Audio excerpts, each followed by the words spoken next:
My name is Niley Woodhouse and I am a proud Kunja and Waka Waka woman. I would like to begin today by acknowledging the traditional custodians of the land on which we gather, the Gadigal people of the Eora Nation, and pay my respects to elders past, present and emerging. I would like to recognise that Australia was founded on the genocide and dispossession of my people and acknowledge our continued connection to land and waters of this beautiful place. Sovereignty was never ceded. Before I properly introduce myself, I would like to thank the Australian Institute of Company Directors for the invitation to speak this afternoon. I feel incredibly privileged and honoured to be addressing a room filled with such accomplished women. You are of true inspiration to me, and your successes provide me with the motivation to work hard towards my aspirations. I am very lucky to have attended Pymble Ladies College from Year 9 through to graduation on an AIEF scholarship, and I am now a proud AIEF alumni. I decided to apply to the school as 2 years prior, my older sister was awarded with a scholarship and I recognised that she was thriving after the move to boarding school. I wanted to experience the same opportunities she had firsthand, including an amazing education, sporting opportunities, friendships, support and connections with other First Nations people. We grew up on the Central Coast with my non-Indigenous mother and stepfather, and I always longed to learn more about my culture and meet more Aboriginal and Torres Strait Islander people.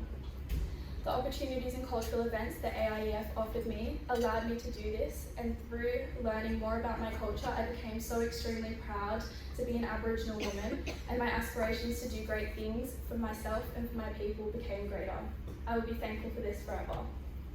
My Aboriginal heritage comes from my father, who along with his siblings was taken from his home at the age of 12 and sent into foster care until he was adopted by my late grandmother.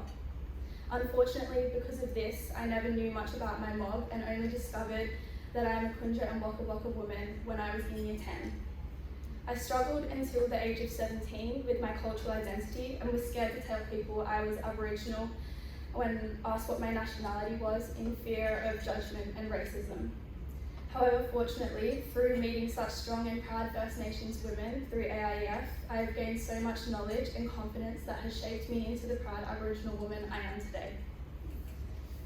I am eternally grateful to be so lucky as to have been a recipient of a scholarship with AIEF, and the organisation has been amazing in their support from the moment I applied to Pymble throughout high school and assisted me into getting the course I desired at my dream university. I now attend the University of Technology, Sydney, and I'm in my second year studying a double degree in law and international studies. I am extremely passionate about equality and justice for minorities and want to build my career around this. I chose this degree as I believe it is a stepping stone into many careers and specifically will allow me to make positive change in the Aboriginal community.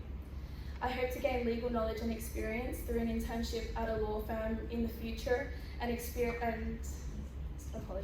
plan to work in the Department of Foreign Affairs when I graduate.